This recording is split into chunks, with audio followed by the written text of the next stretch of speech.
Welcome, everybody, to the GitBit podcast, the podcast for blurs, for nerds. If you have a fandom, you are most certainly welcome here.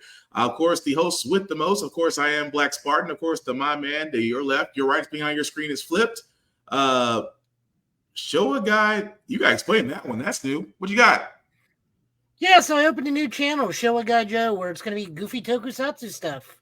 I'm Joe Tano. Let us now be judged. Judgment time. I was left unattended again. Hey, we're innocent.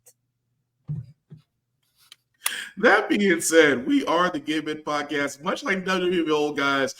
We do try to watch a language, but sometimes words do fly at the same time. There'll be things that might be shown tonight that might be too intense for younger viewers. So viewer discretion is advised. Aside from that, welcome. So, after we recover, because I'm be honest with you, I am so happy that I'm over this cold right now because it's nice now to be back in normal voice. Joe, what about you, man? How are you feeling? Again, I was left unattended, and now I have an SPD. I have a Japanese artisan deck of Ranger Morpher. But you're happy? Oh, no, really. Actually, I am. The gentleman who I bought it from, Kotetsu Toys, not sponsored, but again, please go look at him, sent me numerous goodies. So I got a Ryu Soldier key that's back there. Nice. I got my favorite Deca Ranger trading card, which is Deca Green, a coloring sheet from a festival. He very much packs his stuff in, so Taka-san, arigatou gozaimasu. No, seriously, guys, go check out Kotetsu Toys. It's fantastic. I got this thing in like 3 days. That's good shipping. Well, man, can't knock that. But hey, all good news all around. So, how do we start this? So much television. There is so much television, but actually some good news. We're not starting off on some concern news, but good news, especially from the world of Star Wars. We have been told, as of today, guys, that Grogu and the Mandalorian will be getting their own movie. This will be directed by Jon Favreau, produced by Jon Favreau, Kathleen Kennedy, and Dave Filoni, and will go into production sometime this year. For all those that are probably wondering, that does not mean that we will not be getting a season 4. We will be getting a season 4 of The Mandalorian. What were you going to say, Joe? We are not getting a season 4 of Mandalorian. It has now been canceled because they are getting a movie. They changed their minds that quick. Wow. Then I stand corrected. I stand completely corrected then. We are not getting a season 4. We are just getting a movie. Still not a bad thing because we've seen The Mandalorian. I have no issues with it. I think it's a great show. Does it deserve a movie? Yes. Hopefully it's not going to get the Ryan Johnson treatment. I would hope not. Not a lot is being said about the movie right now. It's just the fact that it has been announced. But overall, it's great. But Joe, what are your thoughts on it? Honestly, I'm in numerous. Oh, by the way, it got updated again. Now it's not canceled. They need to make up their mind. It was like updated 15 minutes ago, not canceled. That's not our fault. They don't know. Does not know what. Aside from that, honestly, I am of two minds because Mandalorian season 1 was so good because everyone can come into this. Doesn't matter who you are as a fan. You didn't need to know anything extra. Season 2 got bogged down because it started pulling in other things, and if you didn't know certain things, you were screwed and had to have someone come explain some things. Fair. Season 2.5, also known as the Book of Boba Fett, but let's just be real. It's Mando season 2.5. You need to know even more things because you don't know who the heck Boba Fett is. Well, you've been living under a rock. And you need to know what's going on with the Mando for the previous seasons and the Darksaber and other things, which you need to watch Star Wars Rebels for. My fear about this movie is that it's going to be intrinsically tied to something or some other source of media like they have been for the new trilogy, which is the biggest problem with the new trilogy was not the movies themselves, despite what a lot of people say. It is the poorly advertised additional material you needed to know going into the new movies. I have a fear that this will have the same thing. Is this going to have tie-in novels or a prequel novel or something that's going to happen right before the movie that's going to lead to the series of this events taking off, and no one's going to know what's going on because Disney doesn't advertise these things. Like, for example, Jedi Survivor. I just played and beat it. There is a whole novel that takes place before the game where Cal gets that crew at the beginning of the game. Okay. And you don't know anything about them because they're completely inconsequential in the game. Okay. But here's the thing. Here's the thing. I will say this: Favreau and Filoni have given us a good track record so far. I mean, do I think that in my mind, it's probably gonna be the first time I'm going to say this about a Star Wars movie that's coming out regarding characters we've grown to care about. Because the two main guys are behind it, that gives me a little bit of hope that everything will be done right. At the same time, I want them to expand on that. Like, if Kira was here, Lady Mandalore, she could go into a whole thing about them going into more of the Mandalorian lore, and have a field day with it. But you could do so in a movie format, and you could explain it without having to have everybody go back to the book, so to speak. But I mean, I think it'll be. I mean, like I said before, I don't have that much concern. I guess the best way I could put that. I don't really have a lot of concern toward the Mandalorian Grogu movie. I think it's going to be great. The only concern I really have is how they're going to do Boba Fett if they decide to bring that back. But I mean, still, go ahead. Like I said, I share that feeling. It's just the way the new universe is shaping out is. I feel like we're going to need some sort of supplemental material and be aware of it prior to the movie coming out. And of course, I don't mean like the TV shows. I mean, like, we literally left him at the front porch barbecuing with his kid in the yard. Yeah, pretty much. So I just don't want them to print like a novel that comes out 2 months before the movie to say, oh, well, here's why they're doing this. Because if we remember, Grogu did the Force healing a week before whatever movie had Kylo Ren doing Force healing. Yeah. Just so everybody would go, well, they've never done that before. That's dumb. No, they can point back. It's like, no, the baby did it last week in the episode. I see your point on that. I don't think it'll. I mean, I can understand the point of concern. It's just that I like I said, I trust them. I don't trust Disney.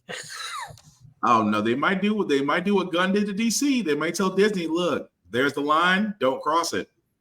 I mean, it's possible, but I doubt it.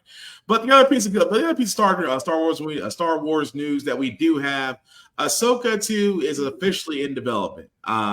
This really should not be any surprise. The reason why, because of the success of the first season, rest in peace, Ray Stevenson for his role in it.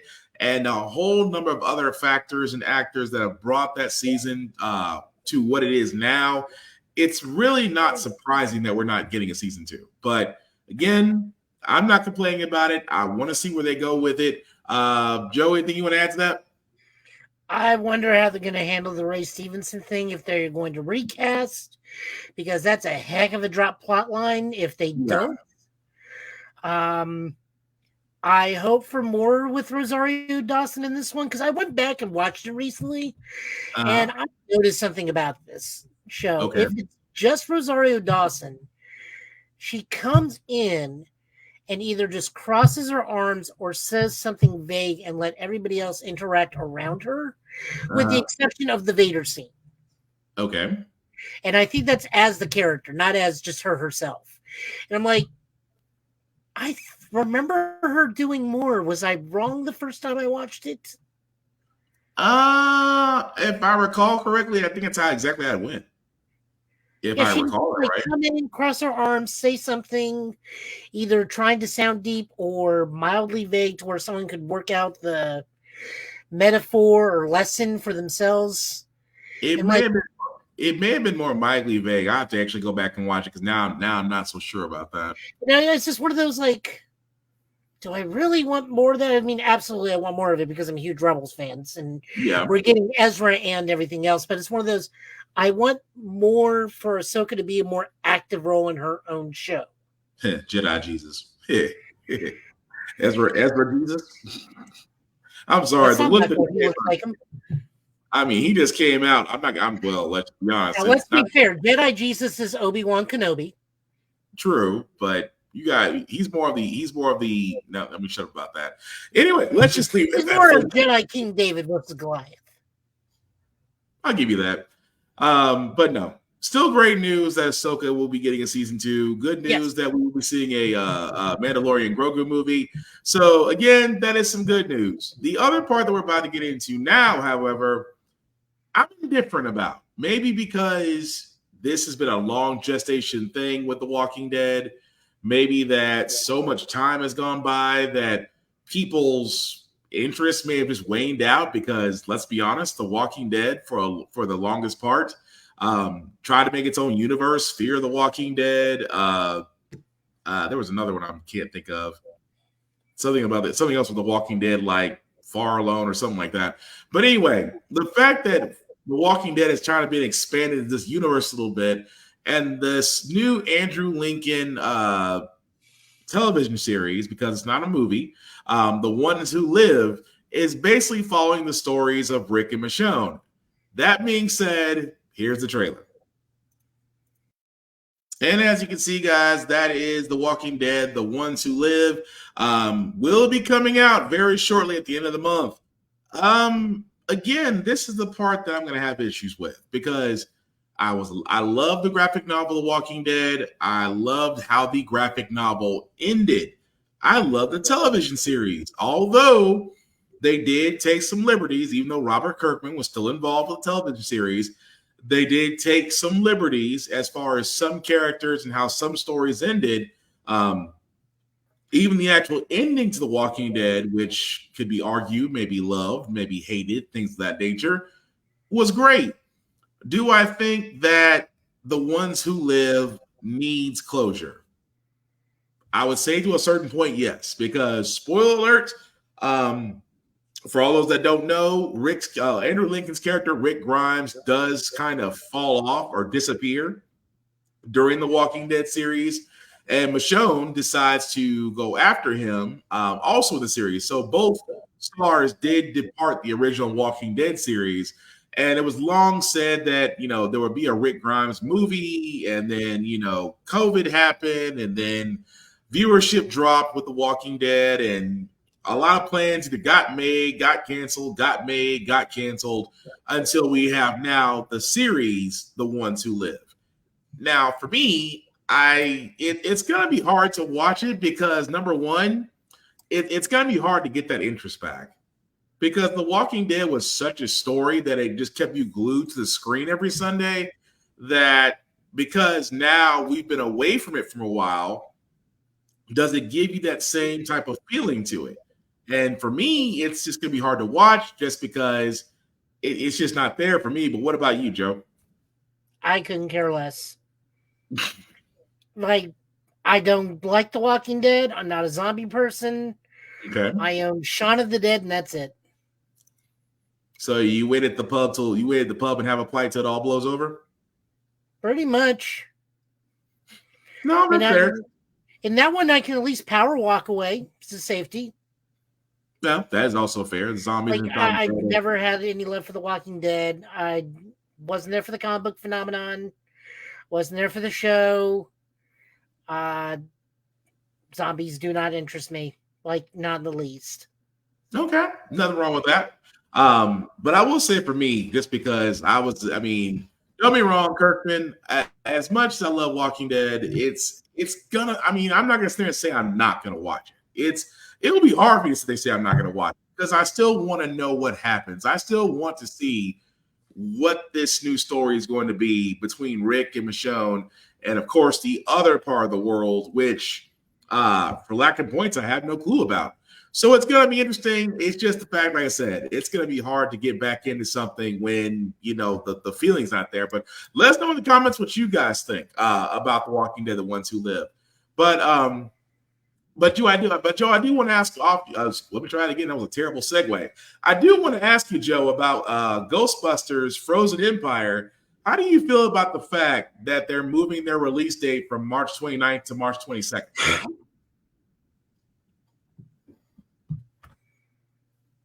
Well, now I need to know when to reserve a hotel if we ever get to go to the premiere. And that's the thing. I'm I'm elated.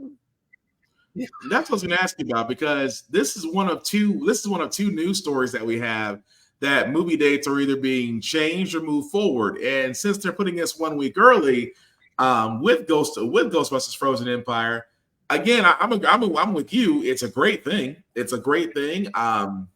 This is basically following the Afterlife movie, which, again, if you haven't seen it, I highly recommend. We both highly recommend that you do.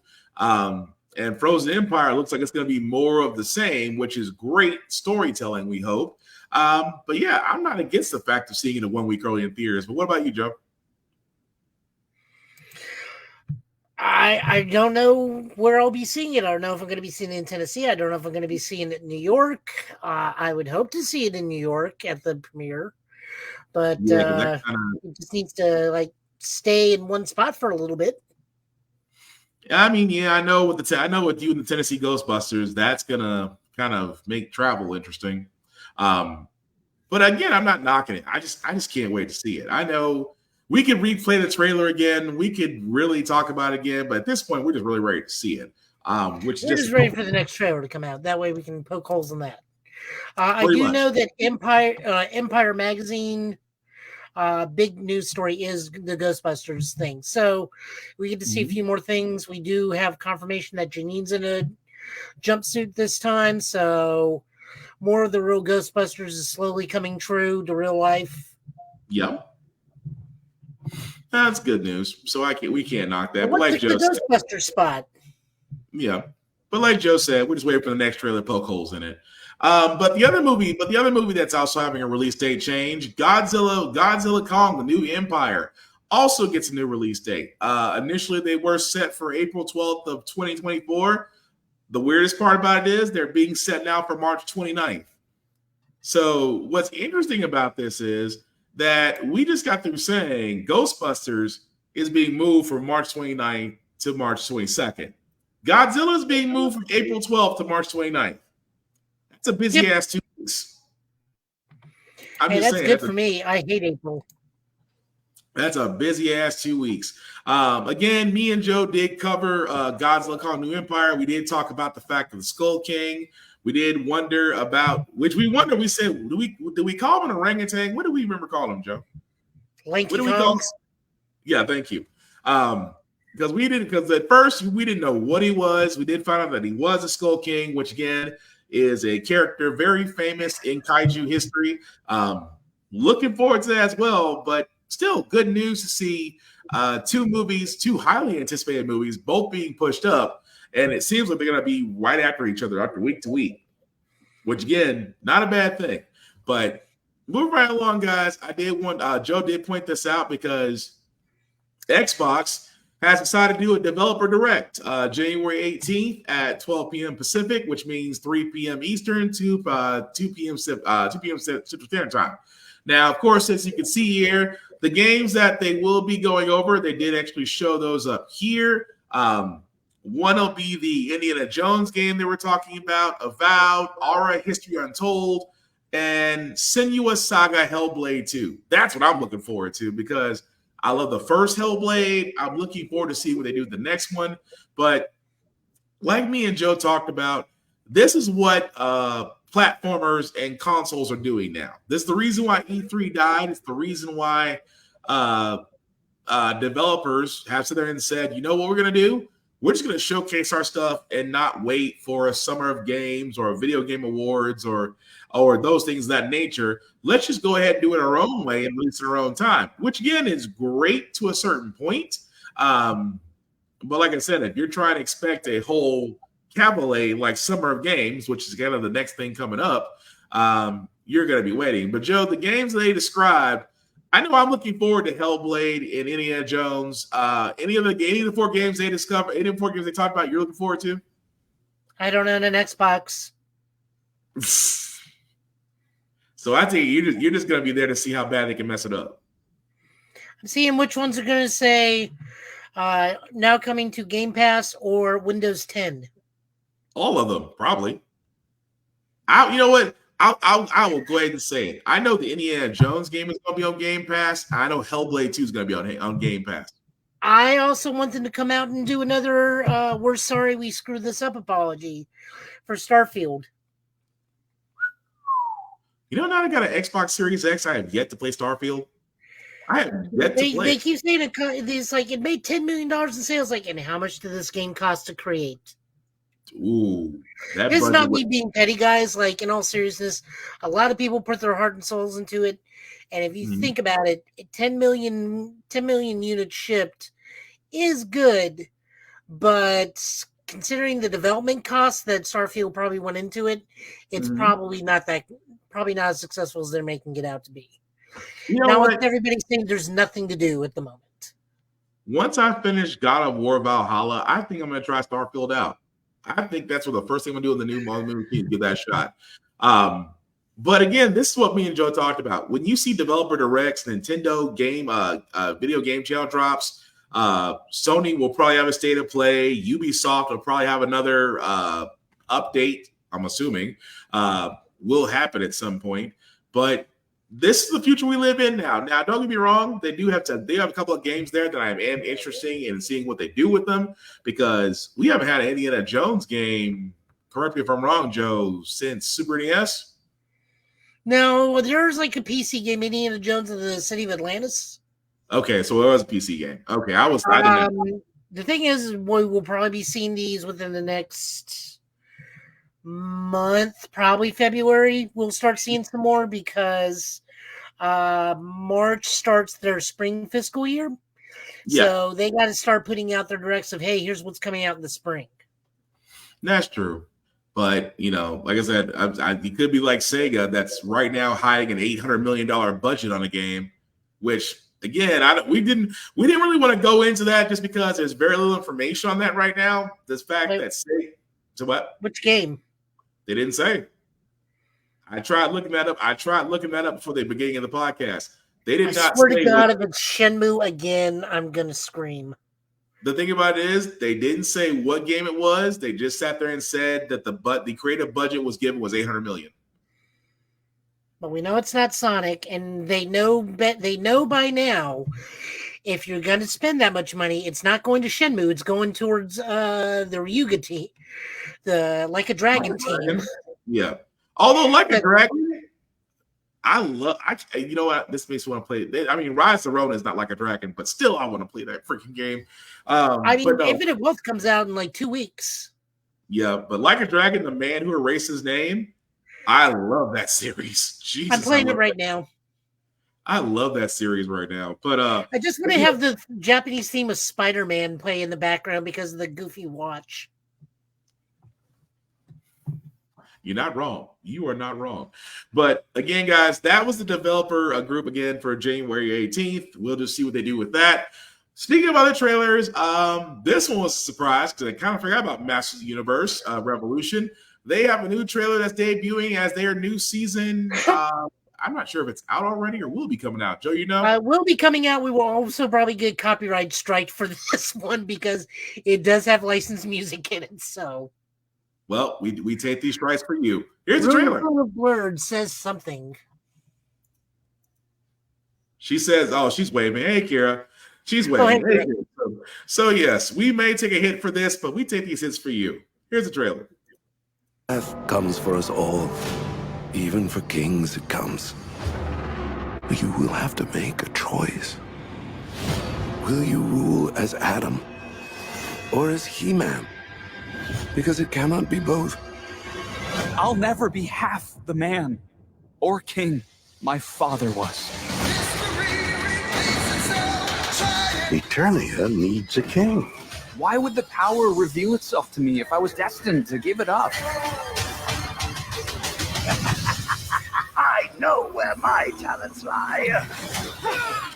On the throne of Eternals. Time for a revolution. He's not Skeletor anymore. He's more powerful than ever. I'm here to ask for help.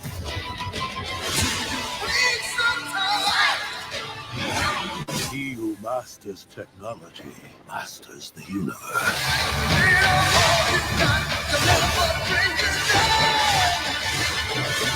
We know how powerful a little magic can be. I have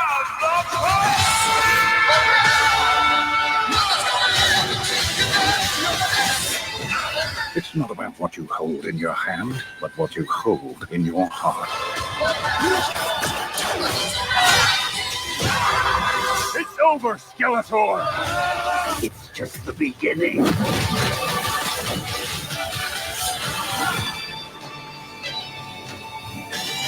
By the power of Grayskull.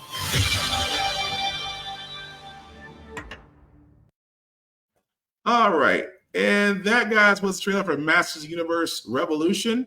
As you can see, I love the fact that 80s music is making a comeback.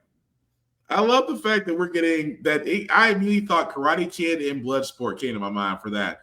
But I have got to catch up on this. But that's going to be coming out January 25th. Joe, any thoughts on that?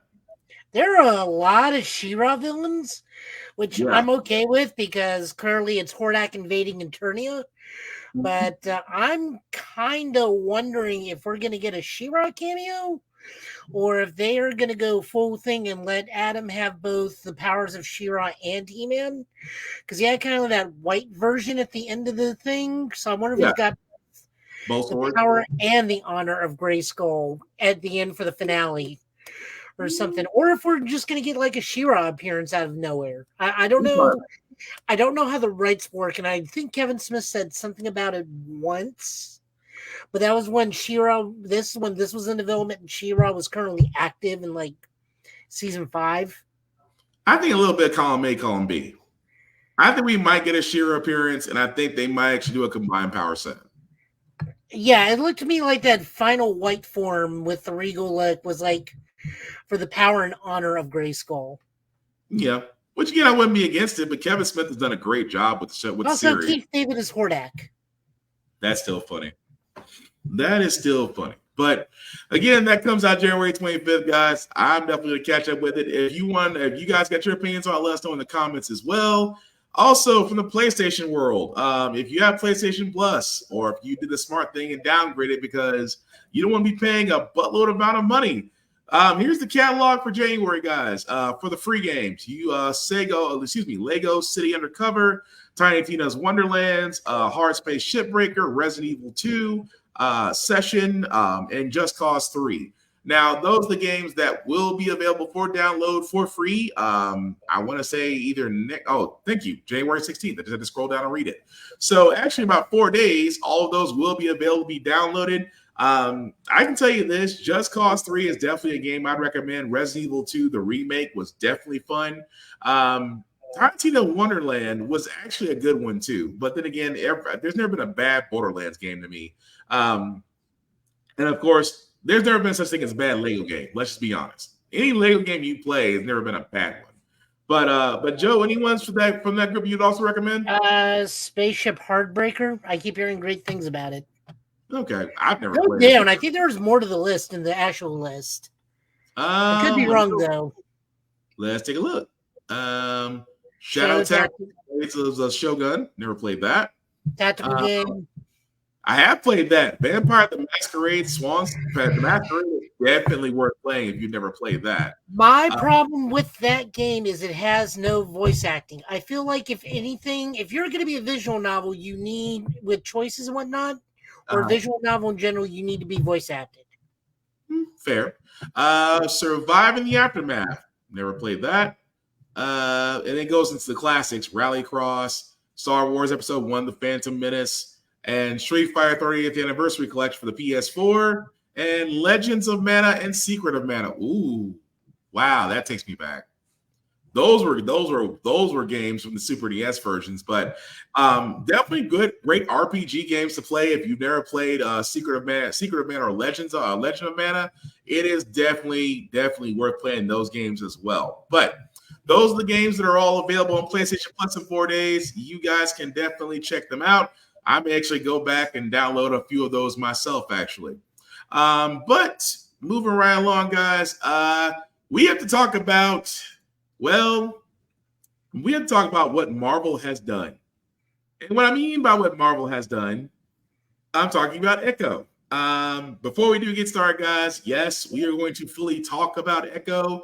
If you have not seen Marvel's Echo yet, if you have not seen those 5 episodes yet, I am telling you this because I want to be very, very clear about what I'm saying. If you have not seen Marvel Echo and intend on watching it spoiler-free, now would be a good time to mute us or come back to us in a few minutes because we're definitely going to talk about it. So again, Marvel's Echo was literally, I call it Marvel's first attempt at going dark story, going a little bit more darker in their storytelling, as it did evolve around a very auspicious character for 5 episodes. So Joe, I'm gonna let you go first. What did you think about Echo, sir, and how it did over those 5 episodes? It was fun. I felt the odd number episodes were the stronger. Everything was good. It was one of those shows I actually had to pay attention to because I kept forgetting the majority of this was going to be done through sign language. Mm-hmm. So it was one of those, like, I was going to put it on the background and listen, and then for like 20 minutes, nothing's going on, but I hear things like, oh, right, sign language. So rewind, go back and actually watch it. Like I said, I enjoyed it. It was fine. I felt the first, third, and fifth episode were much stronger than the second and fourth. Mm-hmm. All the acting was fantastic. Great representation for the indigenous American culture. Vincent D'Onofrio continues to hit out of the park in this thing. More potential abilities, even though she doesn't have these abilities in the comics. But in the comics, she was also the host for the Phoenix Force for a bit. So there's that. Right. For me, it was good. Like I said, the best part was probably the first episode with that was the problem I had with it, though, is they got the big fight you wanted, like, right out of the way and then nothing more. But, I said, it was just fine to me. I'm not going to say it's fantastic. I'm not going to say Marvel's back. Marvel never went anywhere. You people just got tired of it, which is understandable. Yeah, I said, it was fine. It's just I watched like 4 shows back to back, and this was like number 3 out of the 4 shows that I watched. Because I was watching this, The Brother's Son, Monarch, and one other show like back to back to back in rotation. It's like The Brother's Son and Monarch were a little bit stronger. No, that's fair. I still got to watch The Brother's Son. I mean, Vincent D'Onofrio, fantastic, but you're also dealing with Godzilla and Michelle Yeoh. So, like, know your pecking order. No, fair. No, but for me, Echo, like I said, I heavily enjoyed it. People were kind of mad about Daredevil only being in there for 58 seconds. It's not his series. It amazes me so, and not to go on this rant, it amazes me so that if you saw Daredevil appear, okay, Daredevil appears, that's fine, but he's only there as part of a deterrent. And don't get me wrong, even for the part he's in there is great. At the same time, it's not his series. We're still another year off before we get to Daredevil Born Again.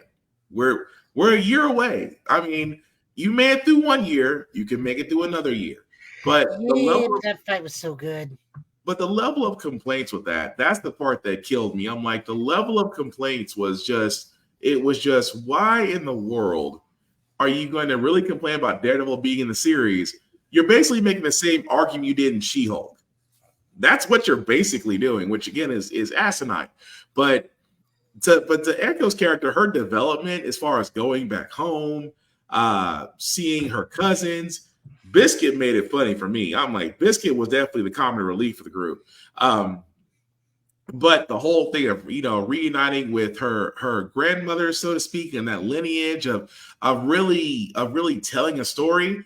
And then there's that weird relationship between her and the Kingpin, which is funny because she basically one-eyed him, and then he still came back and still won her in the fold. And I just love the fact that, his whole Vincent D'Onofrio's take on the Kingpin is always going to be my favorite, just because the whole idea of, you were like a daughter to me. You know, I can't, you know, no matter what happens, we're family. And you can tell the fact that she had multiple times to unalive the Kingpin, and she didn't take it. At the same time, she kind of at the end healed a little bit of trauma, because the whole thing of what did you do? What did you do to me? It's like the whole time she's still trying to redeem him. And that was a different twist, but I like it. At the same time, she's kind of taking on that same power that her mother has, with the whole idea of she's a healer and the fact of trying to heal her own traumas and things of that nature. It was an interesting story. And I love the fact that even though 5 episodes was enough for the series, I have no issue with that. But at the very end, the one last cutscene we got at the end of the last episode, and I was expecting you to give me 2 words. I was expecting you really to type 2 words. I'm like, so we're going to finally enter that stage. I said it had to be wonderful timing that the Netflix MCU shows are now considered MCU canon, and then that they're available on Disney Plus. But the fact of but Joe, tell me you did not hear Mayor Wilson Fisk at the end of that. I mean, if they can adapt Devil's Reign, do it. It needs to be done. I mean, that's what I'm saying.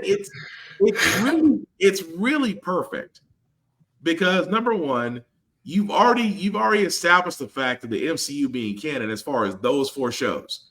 At the same time, what better way to do Daredevil Born Again than the Devil's Reign storyline? Well, I mean, you have the principal players already in the MCU, so. But would that not be perfect for Born Again? Oh, no, sure. I'm down. I'm still on that Daredevil fight where he just does that fadeaway jump through the falling thing. It's like, that's perfect Daredevil. That was kind of disrespectful, actually. The flip away, but still throw a pin back just as he's trying to go for the shotgun. That's no. The one where he just like jumps through the cabinet, that fadeaway jump. Oh, yeah. It's like, I'm just watching that. It's like, no, that is perfect Daredevil. But that's where I'm getting at this. Like, no, not to take away from Echo. Again, guys, this is the thing I was trying to sit there and say the most, that we're not taking away from Echo as far as it being a nice story. It is. It's a nice story. It's the fight scenes, which, by the way, always seen, if you count a bowling alley, but still counts. At the same time, it still kept your attention for 5 episodes. It's kind of hard to argue with that, it really is. But that's why I'm there saying I loved it. I kind of want to see Marvel. I really want to see Marvel take more risk like that. You can actually take some stories with some individuals and do some risk like that. And you can tell them in the grimy way without being ultimately violent, which for Echo, a lot of the violence was not as bad as we thought it would be. It was actually very tame, actually.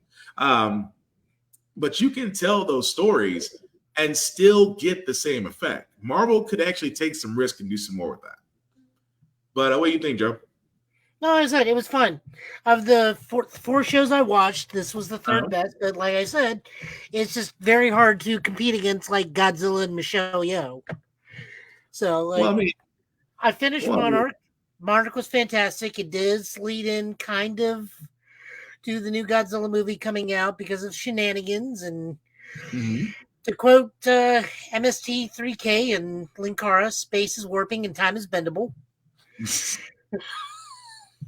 Fair enough. And that actually really sums up some key plots in Monarch. Space is warping and time is bendable. I have really got to finish Monarch, and I've got to finish Monarch because that first episode had me hooked, but I couldn't stay awake. Oh, it gets so much better as it goes along. But you do get to see a Godzilla fight. That was the only thing I'll spoil for you. Nice. So moving right along, guys. Speaking of video games, I should say video game adaptations that have turned to successful television series. The Last of Us. We now have a Abby. What I mean by that is the young lady you see there, Caitlin Dever, will now be casted as Abby in The Last of Us. For all those that remember The Last of Us Part 2, Abby played a very tumultuous character in the video game series, especially if you are a fan of Joel. I'm not going to spoil it for you because, again, if you have not played The Last of Us Part 1 and Part 2, you might be slightly confused as to what her character will be. But the fact that we're getting her and this man here, excuse me, is about his name. Let's see. Young Mazzino. Sir, if I'm messing your name, I apologize. Young Mazzino will be Jesse, also cast as Jesse in The Last of Us. Now, again, Jesse is. Say what? Young Mazzino. Okay, because I didn't know if I was gonna get that right or wrong. But yes, these two actors have been cast in The Last of Us. Now, of course, again, I'm speaking from a video game standpoint. You will actually see Jesse and Abby in The Last of Us 2 because of certain roles that they're in. But both of their stories do intertwine. I'm going to leave it at that because, number one, if I told you exactly what happened, you wouldn't watch The Last of Us, and you probably wouldn't play The Last of Us Part 2. So, do I think it's great that HBO is moving forward with The Last of Us? Absolutely. Pedro Pascal and the young lady that plays Ellie did a tremendously great job in the series. I think the series was really well done for a season 1. It is obvious we're going to get a season 2.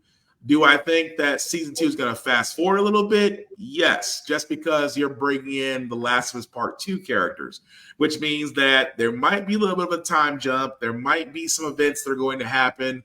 And again, depending if they follow the story or not, some of y'all might be mad. Some of y'all might be surprised.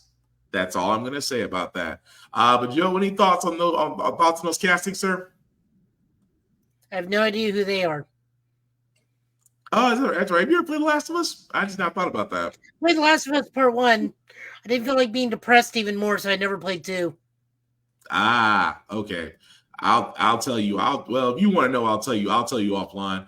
But again, with The Last of Us, which is in the middle of filming for season 2.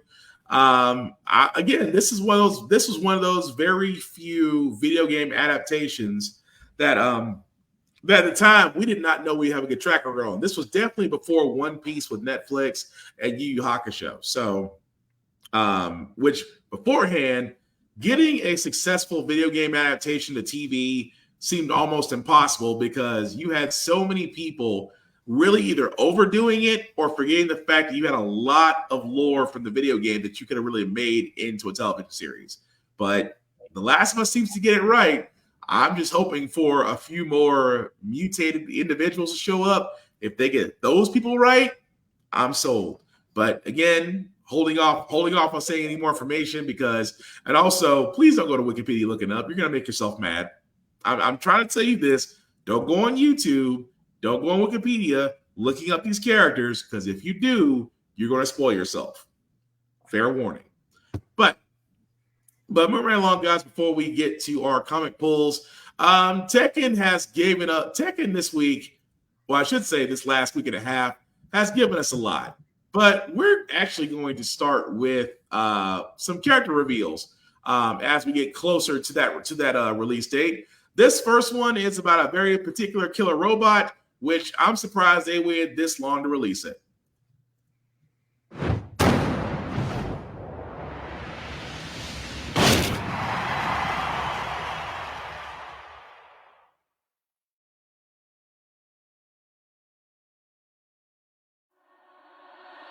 Get ready for the next battle! Tekken 8! New Challenger! 軽装運転で頑張ります。アリサ・ボスカラベッチ。アリサです。死んでください。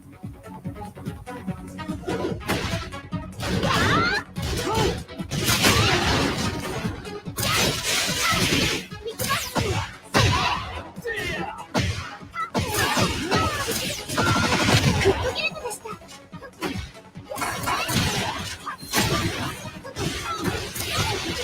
アリサです。よろしくお願いします。すいません。愛してけね。ありがとうございます。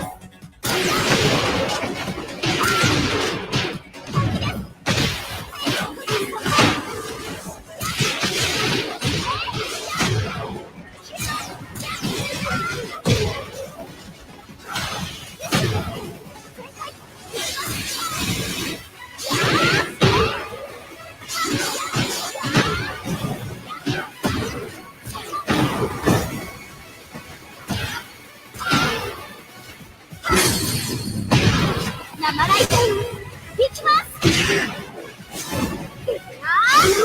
これでラストです。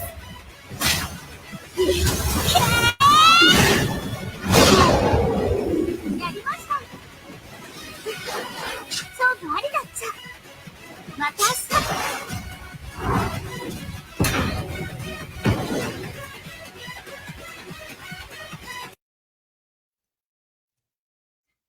Oh, that's a big zoom up. Sorry about that. So that was the first reveal of Elisa from Tekken 8, of course, coming out January 26th.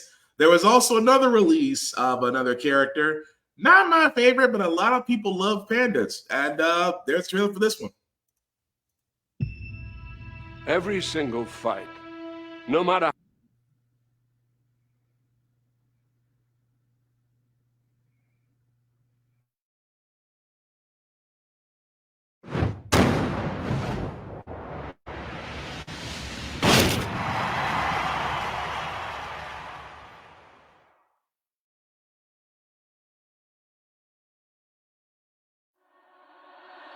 Get ready for the next battle!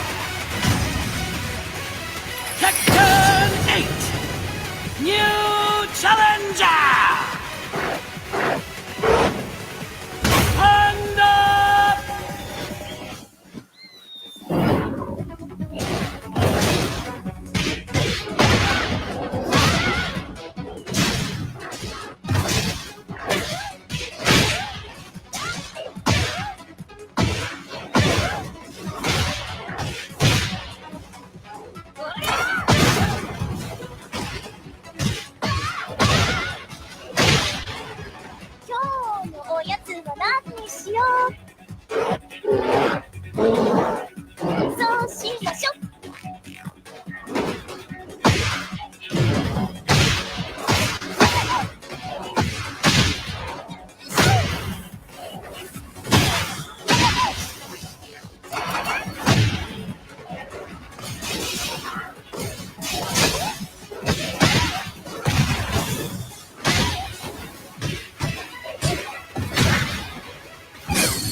Again, that's got to be kind of hateful to get hit with a beach ball as a weapon. But as you can see, guys, for Tekken 8, which again comes out January 26th, we are not too far off from that. Did release Panda and Elisa. And if you thought that was nuts, the last one I got from Tekken 8, just because you could not expect anything else. But say, for instance, if you don't know the story of Tekken 8, that you want an abbreviated narration of it. Brian Cox, for all those that remember, great actor from movies like shows like Succession. Imagine if he narrated the current story of Tekken. Joe, if you haven't seen this, either you're going to be surprised or just say, yep, that sounds exactly like what it is. But for all those that don't know the story of Tekken 8, here's the story so far. every single fight, no matter how big or small, has a story behind it.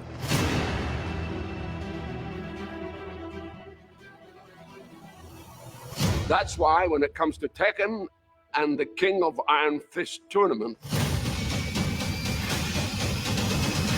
there's one hell of a story to tell.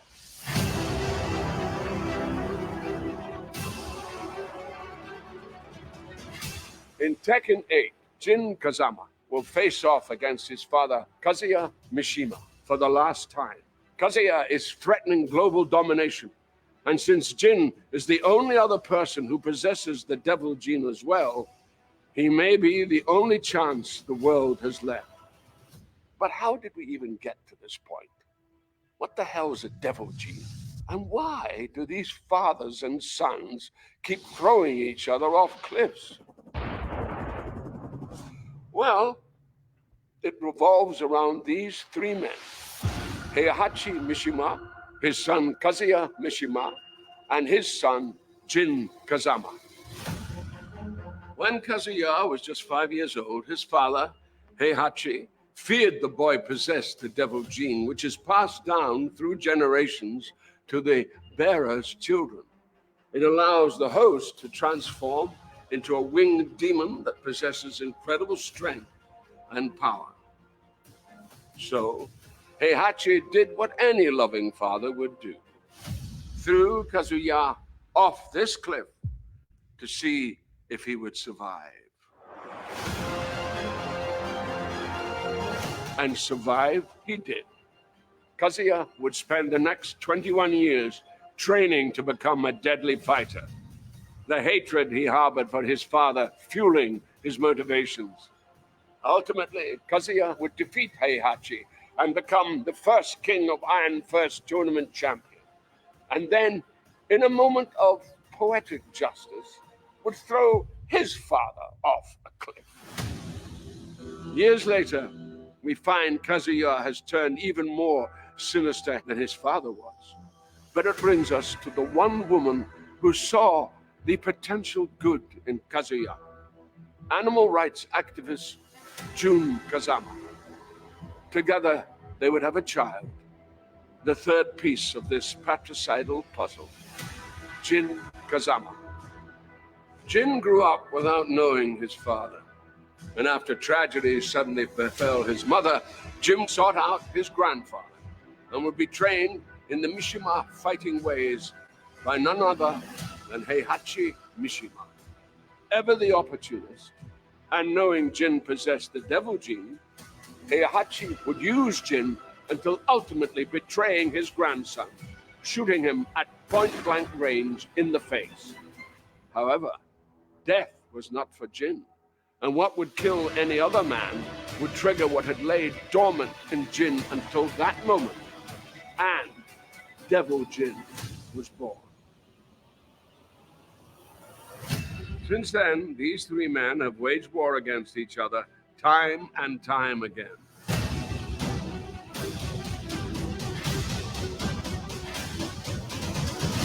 This is until the most recent tournament, where Kazuya faced off against his father Heihachi for the final time by taking his life and throwing the body into a volcano, like only a Mishima can.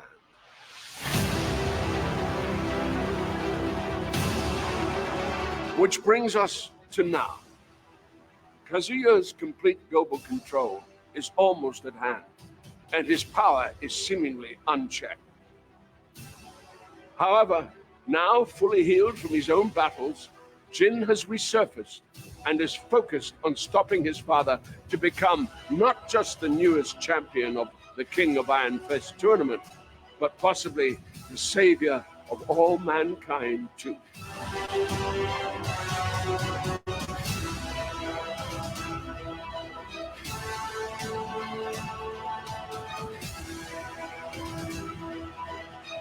In Tekken 8,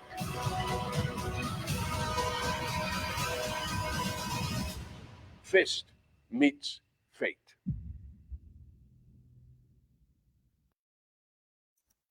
And I'm not mad about that. So that, of course, that was the narration of Brian Cox for the story so far in Tekken 8. As we talked about, guys, it will be coming out January 26th. Not too far from now. You can still pre-order it. I'm looking forward to it just because, again, I've been playing Tekken since playing it in a laundromat and getting annoyed about how I couldn't fight with Kazuya. I couldn't fight with Kazuya, but I could fight with Armor. I could fight with King with no problem. But anyway, that's the story of it so far. The fact they got Brian Cox to narrate it means that they definitely did spend some dough on this.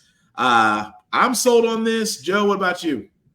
He nearly put me to sleep because his voice was so nice. The soothing sounds of Brian Cox. No, I mean, I'll get it eventually. My money's going to Yakuza Like a Dragon Infinite Wealth on the 26th. I'm not gonna lie. Nice. I also have this weird sneaking suspicion that Street Fighter is going to try and dunk on them on the release date. Oh yeah, you know they're gonna push something out. Well, I mean, it's super weird. We still haven't seen anything for Ed. Yeah. And Ed is supposed to come out. And they're really pushing Akuma, who's not supposed to be out till spring. So I'm wondering if they're just not going to give us both Ed and Akuma in the same week. It's possible. Just to like trump it. Just to like push sales. Because, like, I mean, let's be honest. If you're going to spend anything, you're not going to be spending it on Ed. Unless you're like me, because you want to give Ed a shot because you want to see what he's going to play like in Street Fighter 6. But everybody is going to go from being a casual Ken to a casual Akuma and be that modern player that only has a one-button Hisatsu. I still got to play Street Fighter 6. You're not wrong though. I mean, I can see that too. It's the whole idea of just, will they let Tekken shine? I mean, I'm thinking about that. Will Capcom let Tekken shine on its own on the 26th? Will they let it shine? I believe they will, but also I would not put it past them to here's Ed. Oh, by the way, Akuma's also available. It would be petty though. But I guess we'll find out in a couple of weeks. But anyway, everybody going as like I said, oh crap, I almost forgot. Joe, you've seen Crisis on Infinite Earths Part 1. Is it worth watching, sir? My better question is, why is this a 3-part movie?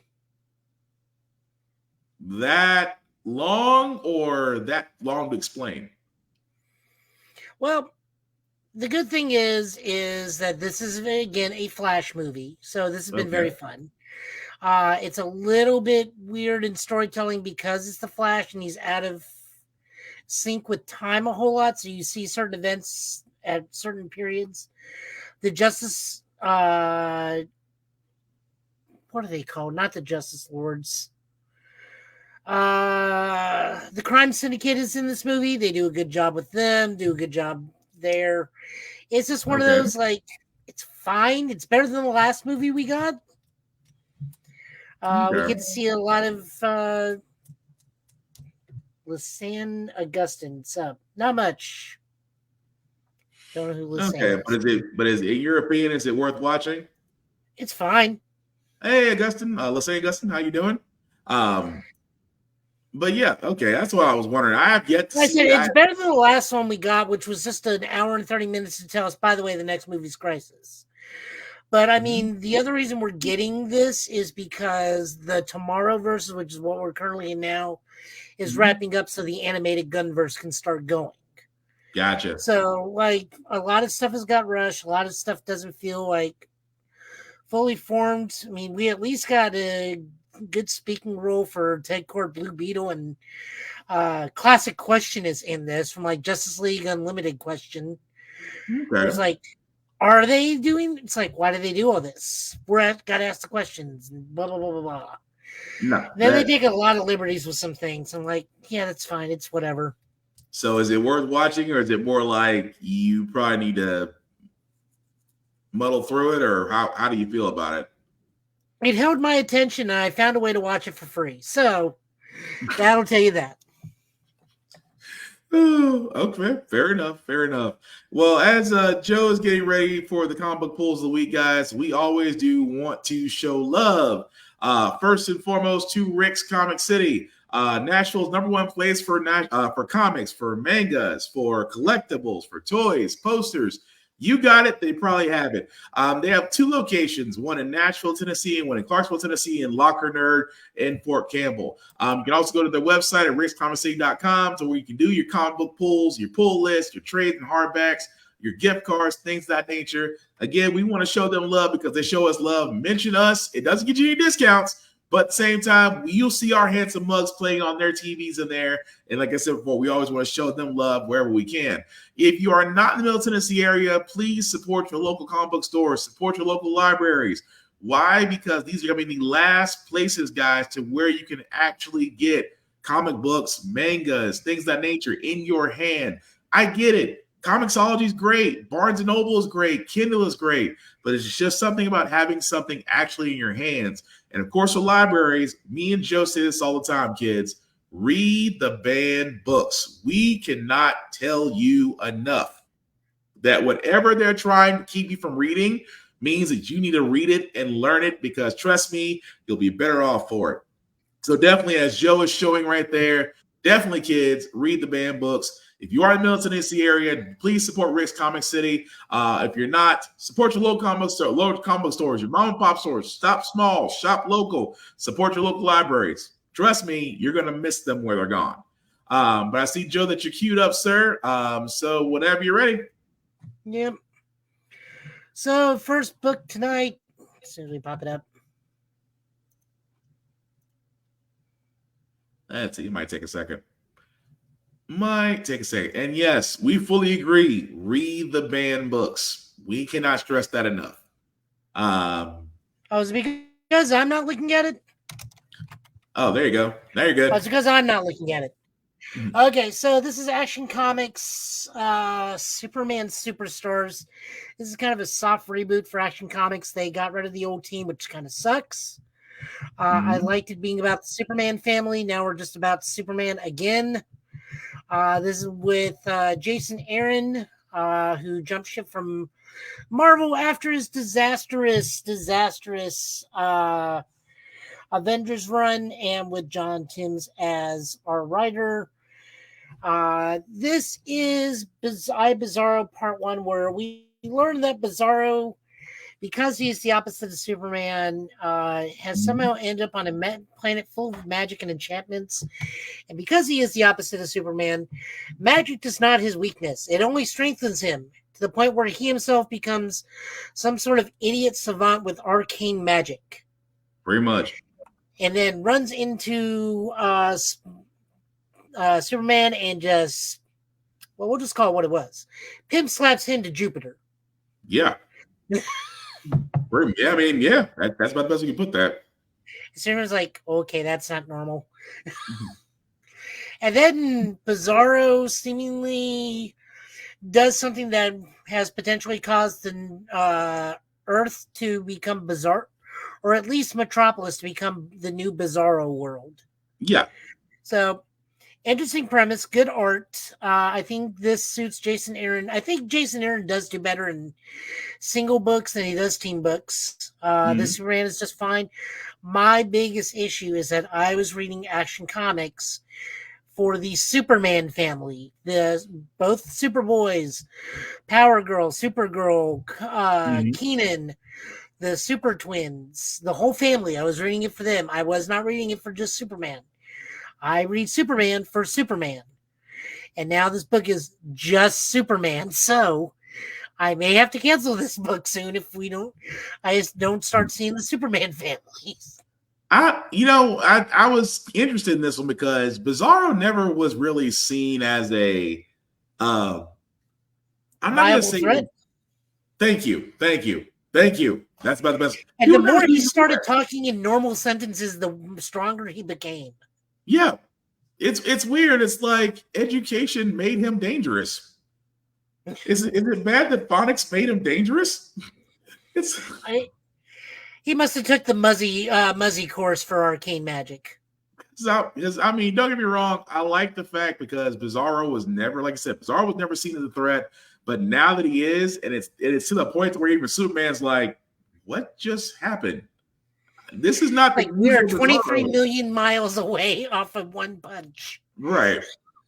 But no, I liked it. I kind of had it pegged as kind of a Joker kind of move to it. But no, I'm gonna be honest. This catches my attention. This makes me want to see what they do with this. Yep. No, I don't have a problem with the book. This is definitely a good book. It is a good story. It has good art.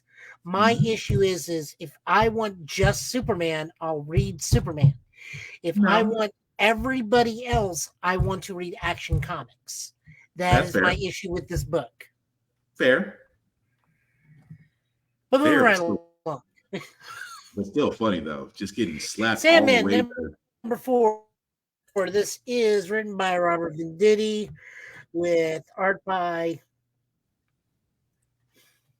Riley Rossmo and coloring by Ivan Plesnia with lettering by Tom DiPaolo and cover by Rossmo again.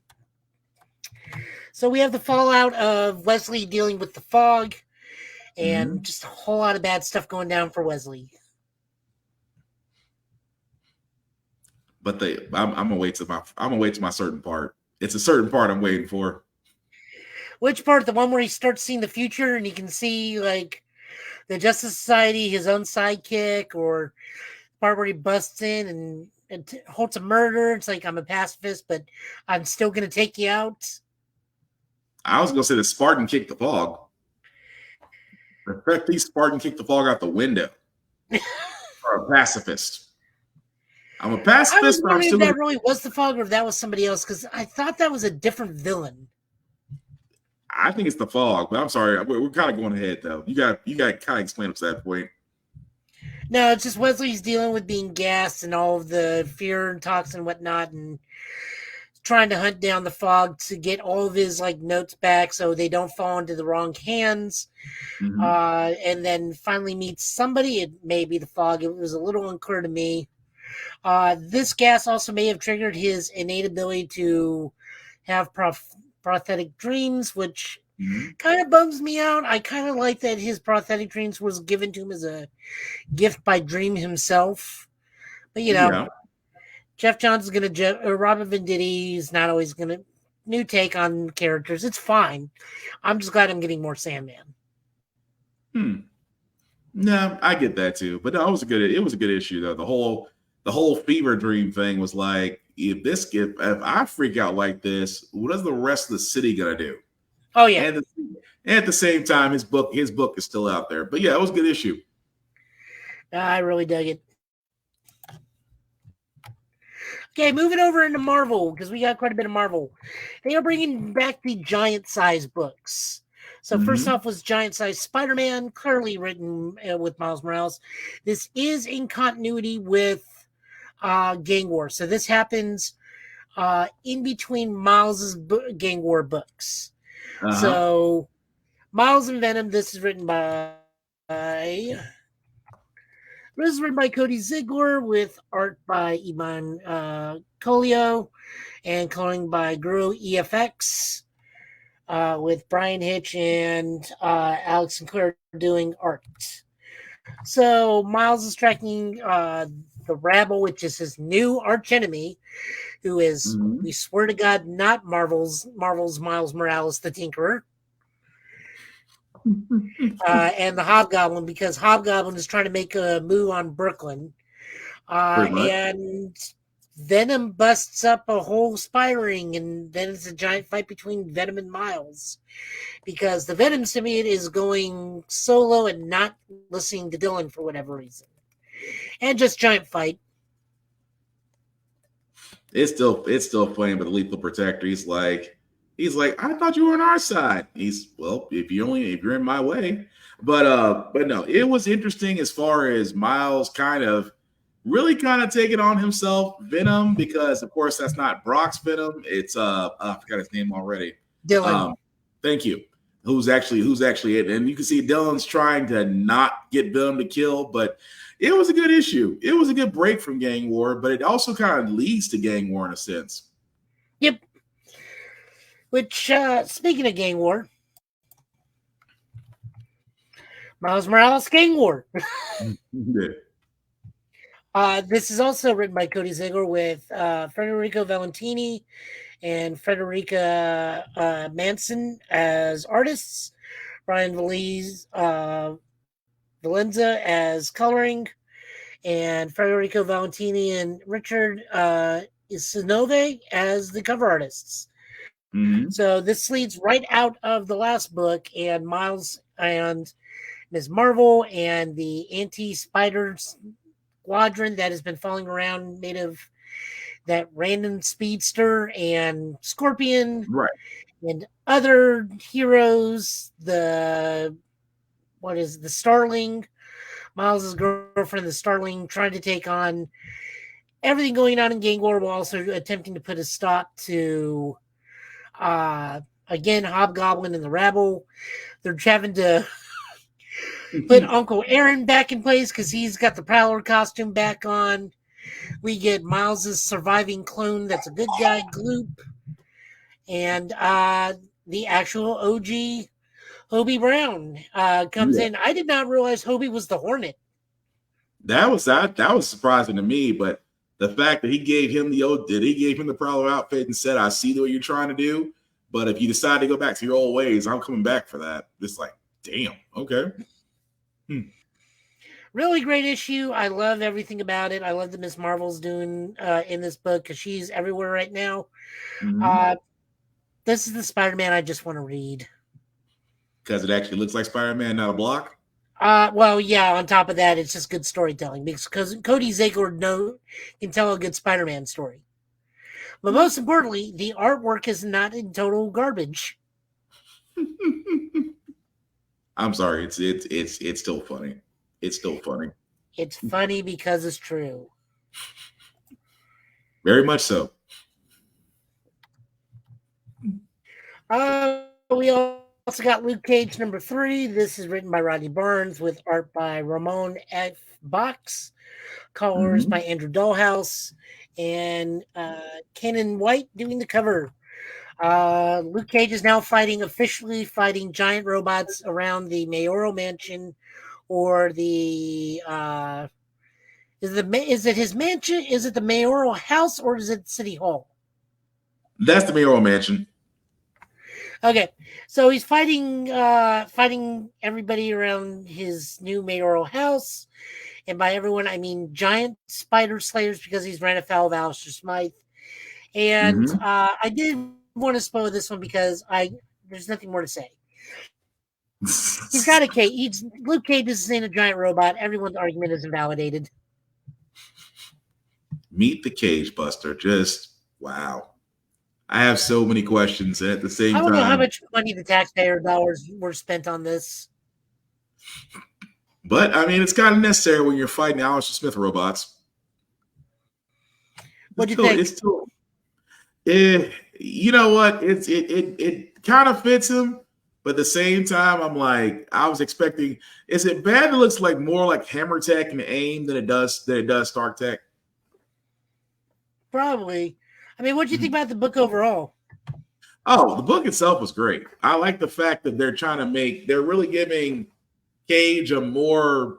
It's literally more of a Defenders feel, if it makes sense, than the actual Cage book. Just because you have him at the forefront, but no, the run itself for Gang War with him in it, it's great. I also do like the Cloak and Dagger bits for a little bit. I'm kind of mad at that. I'm kind of mad at Cloak. I'm like, really? You realize the abilities that you have, sir? You could have. I had to stop myself a few times. Like, really, Cloak? You could have been a little bit more destructive than evasive. That's all I'm saying. Why he got fully depowered from using too much of his power? Then it's like, what was the joke about his hair or him being hungry? Hungry. Yeah. Too much of his power. He basically turns into Goku. He turns into Goku post battle. Got anything to eat? Pretty much. Overall, good issue. We got She-Hulk #4, Sensational She-Hulk #4. This is with Rainbow Rowell, with art by Ig Guerrera, colors by Dee Coffney, and cover by Jen Partel. This is just a girls' night out with Jen, Carol, and Patsy. However, Patsy recently had a whole "I died and went to hell" scenario, and something may have followed her back. Also, Jack of Hearts is here this time. This really is like the actual thing. Like, Jack of Hearts was here. He went out, then saw Carol, became very uncomfortable because last time the three were together, it was Avengers Disassembled. Yep. So now the Girls' Night Out has turned into Let's Fight Demons. That was still funny. And Carol's like, I am not a Debbie. Carol's like, I am not a Debbie Downer. I am a life of the party. Okay. Whatever you say, Carol. I am a girl. Invite me to the party. That was still funny. I can just continue to love this book. It's so much fun to read. It's nice. It's a nice palate cleanser when you got to read other things. It's just fun, and it's good art. Yeah. Fall of the House of X, Rise of the Powers of X. Okay, I'm going to be really honest with everybody. While I did love this book, I did not understand what was going on half the time because there was so much flip-flopping between futures, realities, end of times, and new starts. Pretty much. It was honestly, it was too long. It was really too long for an issue. Like, I get that you're trying to explain everything, but this was kind of a long one. I'm not gonna lie. Yeah. And so this is written by Kieran Gillen with art by R.B. Silva, coloring by David Krull, and designed by Tom Mueller and Jay Bowen. Cover artist by David Krull, Sorrell, and R.B. Silva. Okay, there are timeline. Professor Xavier is trying to figure out what is the best timeline to move forward with once they can establish what Moira is going to do, or how to even prevent the Krakoa Age from going this far with Moira, while also trying to prevent the Sinister Dominion from taking over, while also preventing the Machine Future from taking over. A lot happens in this book. A lot. Keep that in mind. A lot, to the point to where you almost had to start writing notes. You got to the point like, okay, usually I'm pretty good at remembering certain aspects of it all, but holy crap, you got to go back and actually write some notes down. Yeah, you got to kind of like draw a diagram, and it's like, all right, over here is this story, over here is this timeline, here is this timeline, here's this timeline. So if you take person from timeline A and shift them slightly over, you get timeline C. But if they don't do this at this exact time frame, it becomes timeline B. Mm-hmm. But if we do it in that time frame, it becomes timeline D. So in my opinion, this is where you basically become Charlie Day from It's Everything Sunny in Philadelphia. It's always sunny in Philadelphia. It's always sunny. You're gonna be that. You're gonna basically be Charlie Day with all those points and the poster board behind you. It's gonna be like, yep, rabbit hole. Yeah, but Nightcrawler just got done being Spider-Man. I don't think he can be Nightman or Dayman. True, but at the same time, the book is good. The art is fantastic. The only problem, like we said, is it's a little hard to follow because of all the jumping around. You do need to know some of this going forward for like the finale of the Krakoa period. So we can't stress that enough. It's just, we wish you luck in your endeavors. Man, and then some. Now, we are about to get to our final book tonight. I do want to say Transformers 4 came out, written and drawn by Daniel Warren Johnson. Mm-hmm. Optimus Prime gets a new arm in that book. It is. Oh, also, for this issue's Pro Wrestling Move, it is either an RKO or a Kavat DDT. Oh, look at that. That's an RKO. Yes. That's definitely so I actually had to ask my buddy Jesse, who's a professional wrestling referee. It's like, which one is this, RKO or that? It's like, it could be an RKO, but since it looks like his head is inverted, it also could be a Kavat DDT. Yeah. Although from the impact, though, I would think RKO, but you got a point. So, Optimus gets a new arm, and we finally see where Megatron may or may not be in stasis? ? Okay. So also for there, but book of the night, Ultimate Spider-Man #1. Mm-hmm.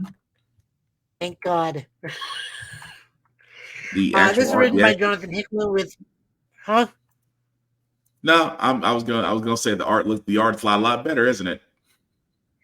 Well, it's Marco Gicchetto. We took him off Daredevil to come do this. Pretty much. Covered by Matthew Wilson, covers by Mark Gicchetto and Matthew Wilson. So, this is Ultimate Spider-Man, and this is a Spider-Man that is married, Spider-Man with 2 children, Spider-Man that, because he never became Spider-Man, because of everything in the Ultimate Universe, in this new version of the Ultimate Universe, he is not yet Spider-Man. So that means Uncle Ben is still alive, who is co-owner of the Daily Bugle. That who was treats weird. Peter with respect because he respects his uncle. Mm-hmm. You see that Peter and MJ are going through a rough patch, and they and like actual mature adults, they sit and talk about it. Which was different. Way And the different. children are probably about as brilliant as the Richards children. Well, at least we know Richard. At least we know Richard is. We don't know about May, but we definitely know Richard is probably as smart as everybody else in the room. Was it weird reading this that you just felt like it was Bizarre World? Like, It was a bizarre world. I was just waiting for the pin to drop, and Mhm. I like that there's like Peter just feels empty because he knows something's missing in his life. He just doesn't know what. Mhm. And like I said, the best thing about the book is that he tells MJ, "Hey, can we talk about this later?"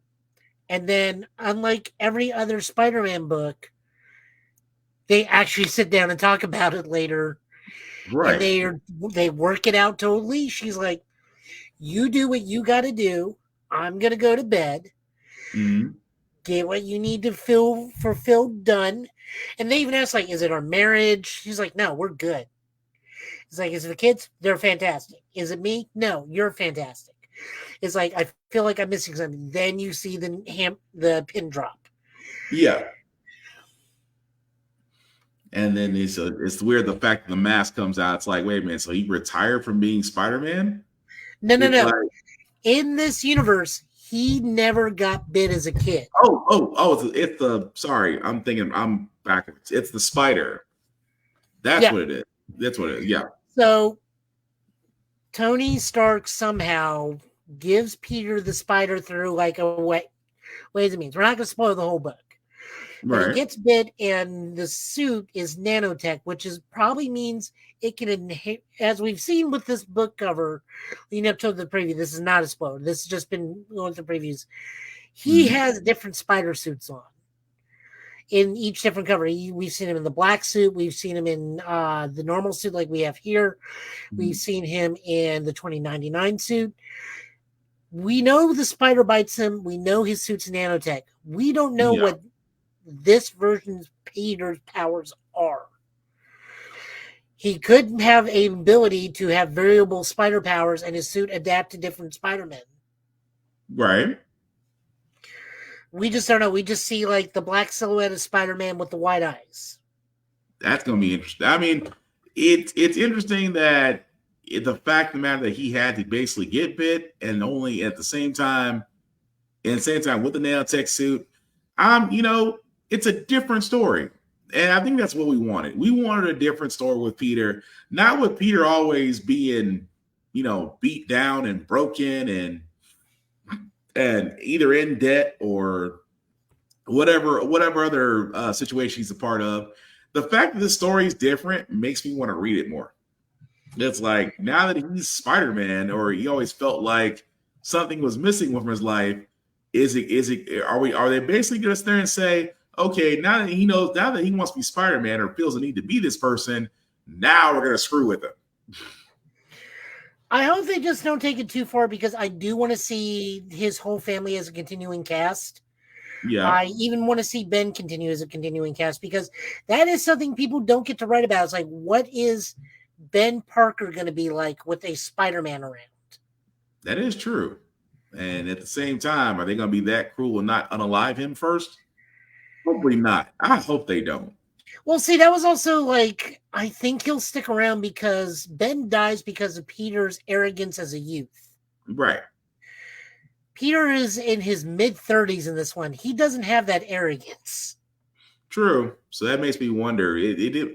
Again, I know we're spitballing here, but we're just like out there in the ether trying to figure out what this book is going to be, but it shows we're excited because this was good. We need a Peter that can sit and talk and go like, something's wrong. Is it me? No. Is it the marriage? No. Is it the kids? No. I just feel like there is something missing with me. Great. Okay, go find what it is. I will support you no matter what. I understand your uncle and J. Jameson had something happen to them, so they got to start something new. If you need to join them, we got money because I got my modeling career and whatnot, or whatever MJ's doing, because she said she has something. So they said they're not. It's not like they're strapped for cash or anything. Right. Like, this book was just what I need Spider-Man to be now. Yeah, I fully agree. But yeah, I'm looking for the next issue. Like, I gotta see how they do this story, because are they gonna give us tragedy or are they gonna give us something different? Now, we have seen new pictures of what the Green Goblin looks like in this universe. If you guys thought the Raimi version looked like a Power Ranger, you ain't seen nothing yet. I'm gonna let that people find them out themselves. But yeah, it was a good issue. Oh, that's it for books. Yes, no, fantastic issue, fantastic book. I can't wait to read more of it. No, that's it on comics. Cool. Well, thank you, Joe, for the comment pool as usual, guys.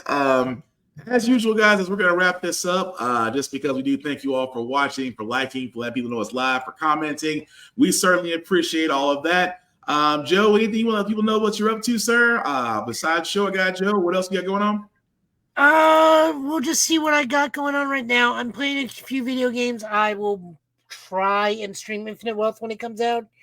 It's just work is taking a lot out of me to the point where I actually have to take a nap when I get home. I am very sleepy, Joe.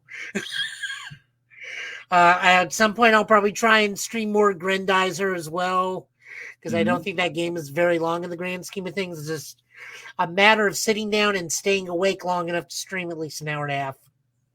Gotcha. It's becoming a challenge. Other than that, like I said, I still got the new channel I just put up. We already got 2 videos out. I will try and keep it as active as possible. It's going to be much more active in March when the new Sentai drops, because I'll be doing weekly thoughts on there. So once the engine or sports cars themed Sentai Boon Boonjer comes out, I don't make up the names, people. Let me see if I can show you a picture. I think I got the folder still of what I'm going to be talking about. Oh, I can only imagine. I can only imagine. I was like, I can only imagine what it's going to look, what they're going to look like. Because if it's not, oh no, they've already put out the professional picture. They are. Oh, they're fully shown and everything. Oh wow. Well, while you're doing that, because again, Show a Guy Joe is where you can find Joe's new page. Of course, his Twitch page, and Joe will tell you last name, is still available for out there to see. And oh dear God, wow.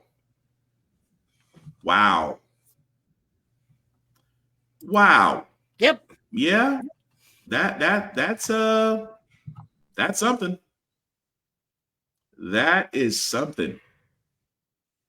Yeah, the Morpher is an exhaust pipe fused with the turbo booster and a speedometer. Black and orange. We get our first main team orange and our first female black.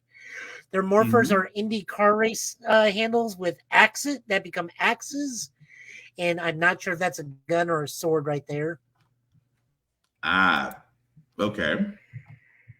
Megazord is going to be Ultra Magnus with 2 arms stuck to it. Interesting. I'm just the face. The face is where I'm just like the front of the helmet is where I'm stuck at. I mean, everything else I can understand, but the Are you sure it's not the coming boon? Is the what? Wait, Are you sure it's not the fact that they're even making puns? Coming boon? Yeah, the puns is one thing. It's just I can't get past the helmet. So the joke we've been going with is now that Sentai knows they don't have to make this stuff for Power Rangers to be adapted with, they just don't care. And they're going to go as wild and crazy as they possibly can. I see that. Just wow. And it comes out March the 3rd. That's going to be really interesting, to say the least. Wow. Well, that's nightmare fuel for my eyes. I'm going to get the Morphers. That's just, I can't get past the helmet. That's going to be nightmare fuel later. But anyway, thank you for that, Joe. And of course, guys, before I get to me, we do always want to show love to those that share the show as well. My buddy over at my buddy Big VZA Dot. Let me get that page up for the world to see. Give me 1 second. Yeah, my buddy Vaughn, Big VZA Dot. You can find him on all social media, especially his music page. He does music for shows, for television shows, for podcasts, for songs. If you're an aspiring artist, definitely check him out, Big VZA Dot, everywhere you can find him. Also, I do also want to point out Blurred Station. Blurred Station is where you can go, guys. It is the new Netflix we keep talking about that has anime, that has television shows, that has original content for blurs and people of color. You can definitely check them out by going to blurredstation.com.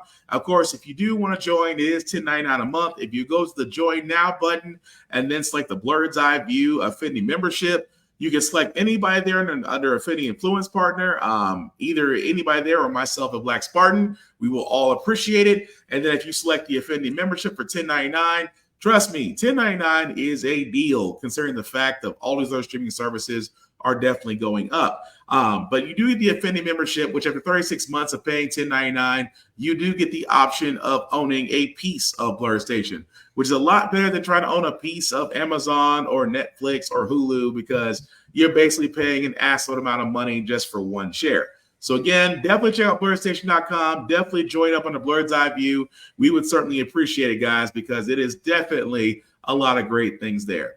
Of course, as for myself, guys, you can find me, Black Spartan, of course, BlackBox447 on all my socials.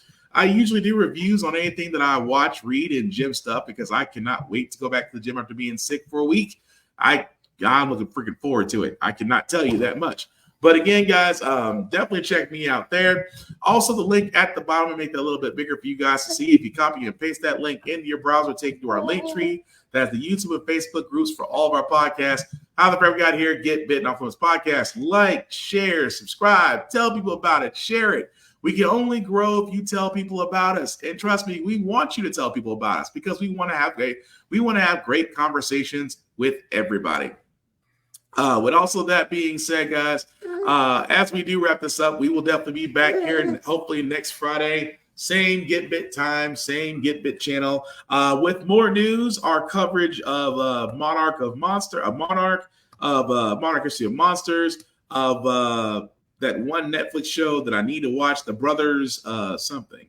What was it, Joe? Brother's Son. Thank you, The Brothers Son, which again, I am definitely going to catch up on a lot of that TV. And of course, we'll go over any other video game news that's released during the week. But aside from that, guys, as we keep saying, the weather is changing. Please be careful. Please take care of yourselves and things of that nature. And Joe, any last words, sir, before we call tonight? No, I'm probably going to go nap. Well, you know, Sleepy Joe's going to probably call tonight. I don't blame him. But anyway, we want to thank all you guys for watching. As we usually say on the GitBit podcast, we are all about fandoms. We love them. We share them. We want to encourage others to be them. The one thing we will never do is be toxic gatekeepers or basically be toxic fandoms. We actually want people to discuss things regardless of whether or not you might not agree, regardless of whether or not they may have a different listing than you, regardless of whether or not they may believe Sailor Moon can actually take Goku.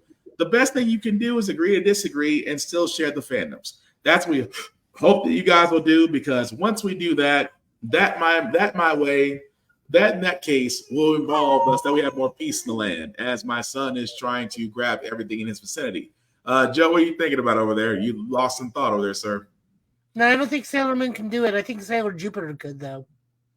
See, now along with that, I believe it too. But again, some people just gotta learn to agree or disagree. But with that being said, guys, we do thank you guys, and hopefully you'll watch us on the playback tomorrow. He's been Joe. I've been Will. This has been GitBit for a night, guys. As we always say, take care of yourselves and each other, and have fun with it. Don't be a dick. Peace. Later.